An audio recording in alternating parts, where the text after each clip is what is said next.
Fishery officers get a tip-off about a suspicious diver on the Wairarapa coast. There's a diver hiding out over this paddock somewhere. A disappearing act in the Coromandel. We just had a diver down for an hour and still no sign of him. And it's rescue after rescue on Auckland Harbour. We need to evac him from that area and then think about his boat. Divers often try to hide when they are tipped off that fisheries are in the area. So Rob and Ant go to investigate. Apparently there's somebody at the water, but they're hiding in the grass somewhere, so we'll have a look around. See if it's right, and we might be able to flush them out. But before they can find anyone, Ant spots a black backpack hidden in the bushes.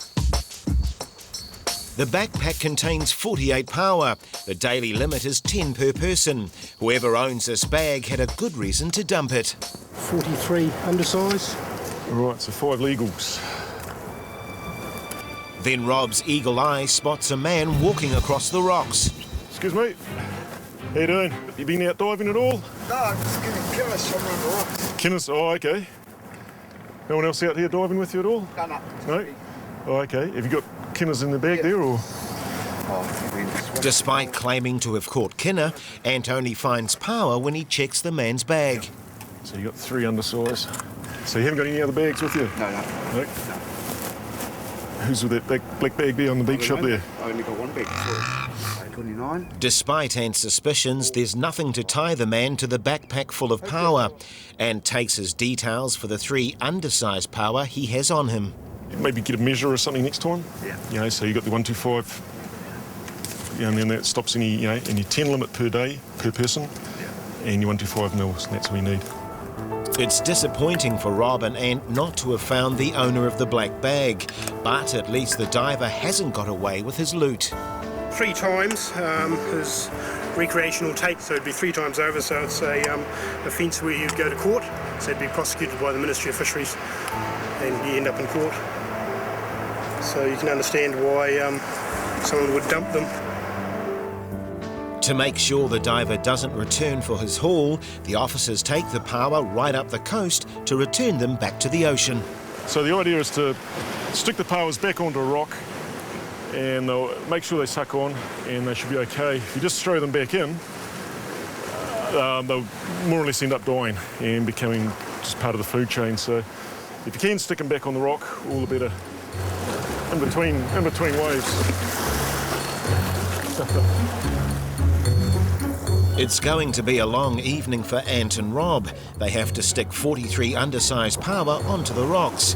The only consolation is that the diver has lost his illegal catch. If he had been caught today, he would have faced serious prosecution. It's the peak of summer in the Coromandel, and Ministry of Fishery Officers Kath, Carol and Jason are out patrolling the stunning coastline. The first boat Jason spots is a deserted boat in the middle of the sea. Doesn't look to be anybody on board, and there's no dive flag up, but that doesn't really mean nothing. Might be some dives around, so the last thing we want to do is give them a haircut with our props, so we may have to come back shortly to see where the owner is.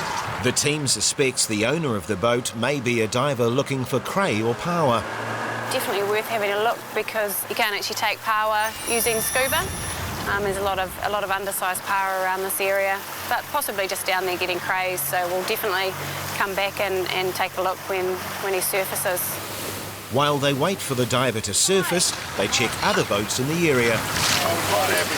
You quite happy? Yeah. Got much fish? Not a hell of a lot. We've got a few. Mind if I jump on and have a look? Got it on by all means. 6. Oh, nice. Good size ones. Excellent. Well, you're doing better than anybody else we've seen today. Yeah, I'll have it back. With not much happening on the water, the officers head back to check on the empty boat. The boat seems to be drifting, no one appears to be on board. The diver's been down for an hour, and with the boat drifting, the diver could surface some distance from the boat. So Jason contacts another M-Fish vessel up the harbour to see if they've seen anything. Cheers for that. We just had a diver down for an hour. There's still no sign of him. The other vessel reports no sightings, and Jason's becoming worried the diver may soon run out of air.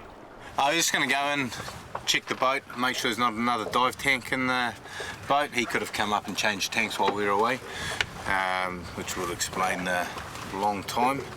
Have a look along the rocks. He could have just snorkeled in, be looking for power or something like that, free diving possibly. Now, if we still can't see him, we'll come back to the boat and try and get a name and some details off it and call the Coast Guard. There's no more dive tanks in the jugs. Yeah. Keys in there, dive torch, there's a watch there, and his dive flag is in the boat. It's a good place to have it, isn't it, in the boat? Thought he might have had another tank and come up and gone back down again, but it doesn't look like that's the case at all.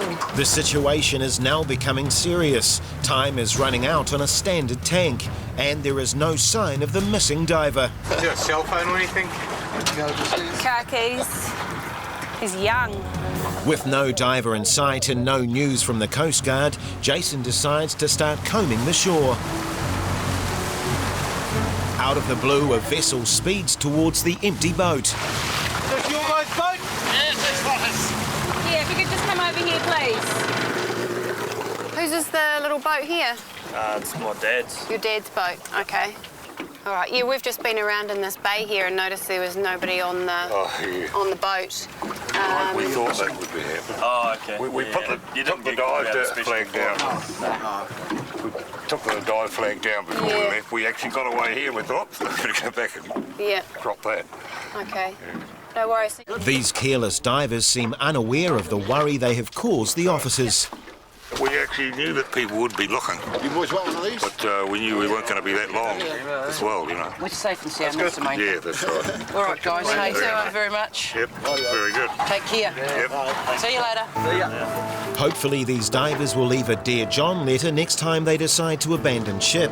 In the last 5 years, over 25 divers have lost their lives in Kiwi waters.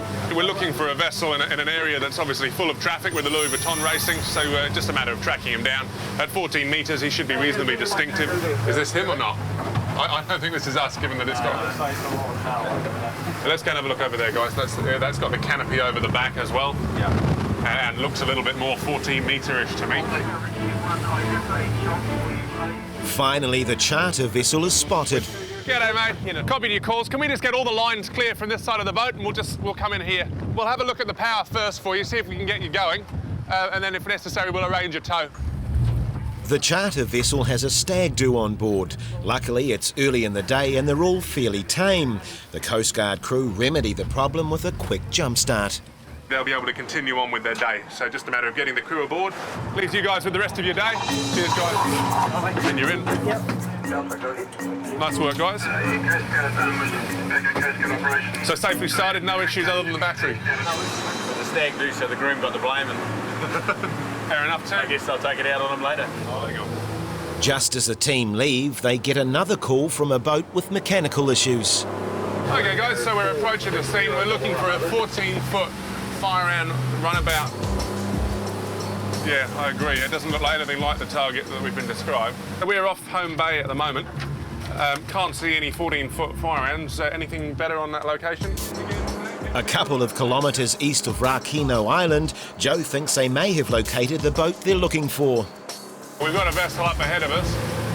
The hardest part of this job is finding him. Just had a call from the vessel you're looking for. They have a visual on you. They tell me you're heading into Station Bay. They are slightly further south. He said he thought he could see us, didn't he? Two red boats, you said. And there's a possibility that we're one of the red boats. It looks like we've probably located the target. Not quite where they said they were, but hey, that happens pretty well every day for us. At Coast Guard, we have located the fire-round vessel some 3/4 of a mile off the Motatapu coast. We'll be offering assistance now, over. Plans, guys, we're not going to go alongside. Derry, you can do exactly with the approach that you were doing earlier. I'm just going to come over there and have a look. Handshake. Once Ben's just had a look, everything's connected. We'll come back over. Yeah, copy, we'll stand by. Over. After a quick jump start, the vessel's motor is running. Successfully started and will be making their way to where on their own steam. With the vessel on its way, the team stand by. It's nearing the end of the day and the swell and wind has picked up. And it's not long before the crew are called to another rescue. We've had a report through of a yellow Mac boat swamped. And initially the location was very unspecific, but one of the Coastguard guys involved in that last incident had actually seen a boat matching that description in the Crusoe Channel area, Crusoe Rock area. So we've been able to respond to that area now. We can see the yellow boat obviously has been swamped and has been run ashore. The Westpac rescue helicopter has also been called to the rescue to assess the man on the shore for any injuries and hypothermia. Yeah, we have a Westpac crewman in the area and we're going to assess the situation. The North Shore vessel can't go inshore without getting beached, so the Howick Coastguard vessel is on its way to help. The team needs to act quickly to get to the man and his boat before dark. We need to evac him from that area and then think about his boat. Can you go in? You're a Jack. Can you go in and get him? Yeah. Do you want an extra crewman? Yeah. Take Sven.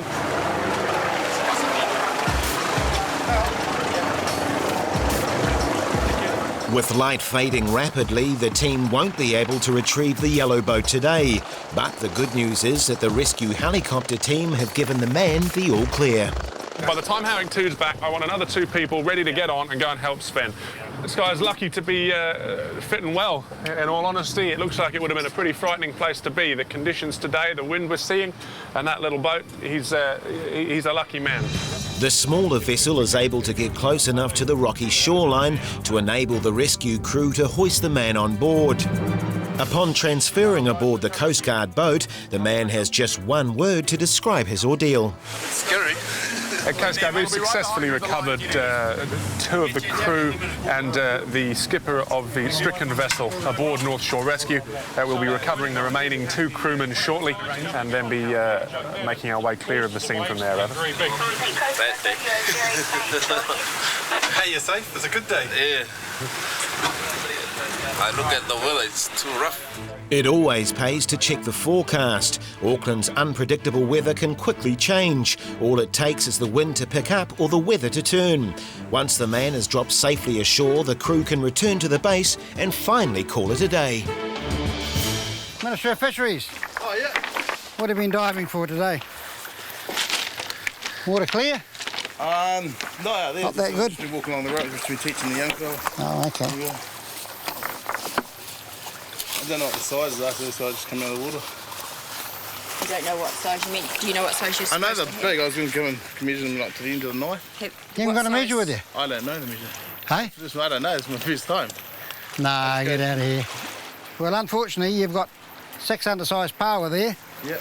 And that's an offence, okay? Yeah.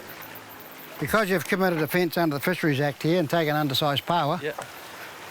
I'm going to have to take some details off you, okay? Yeah, that's right. The fine could be $250. But that's not my decision, you know, so no. The man received a warning letter for possession of undersized power. Brian and the team decide to relocate to another hotspot for power gatherers, Godley Heads.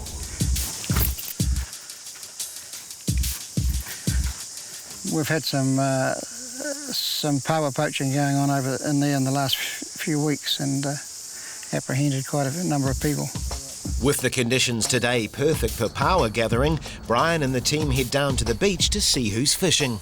Recently shucked power, it's still got the meat, the hua and the remnants of the hua still in it. Sitting here drying in the sun, probably only a few days old. As you can see by the size of that, that's what we're up against. People here taking these sort of things, you know, power that size. It's a bit of a shame, but we are catching up with them. Just around the corner, a suspect gatherer has been spotted. This man is about to be caught red-handed.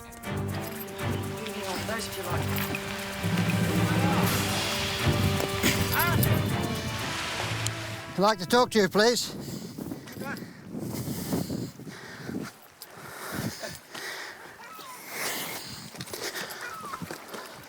What did you put down in the rocks? What's that? What did you put down here? What's that? Okay. This, how many was that? Did you take any power? No. What's the power? I don't know.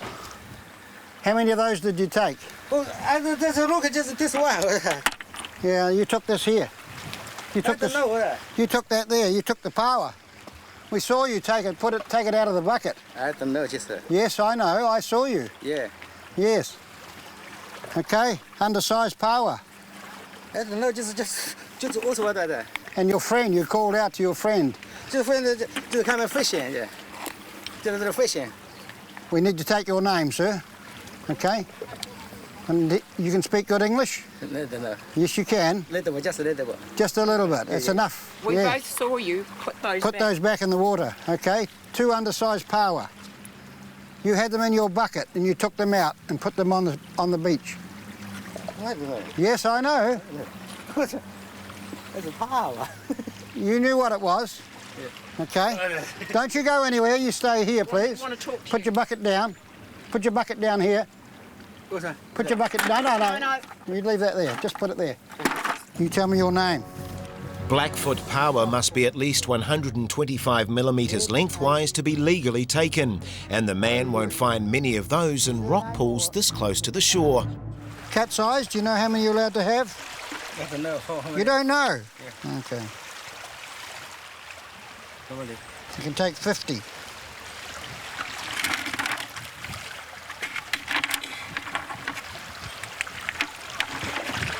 You can keep those. It's okay. So you can't take those. Don't touch them. They're too small in this area. Okay? Very small. There's lots of them everywhere, but don't touch because they're too small. And once you've taken these, if you cut that when you take it and it bleeds, it will die. Okay? So I'm going to put those back, but they'll most likely die. You understand? Yes, I see. So if you don't need it, don't take it. Unfortunately, as you can see, they're pretty easy to get here at low tide. He didn't even get his feet wet. And this is the problem with this area. The man received a warning letter from the Ministry of Fisheries, and hopefully next time he'll think twice before pillaging undersized power from the rock pools.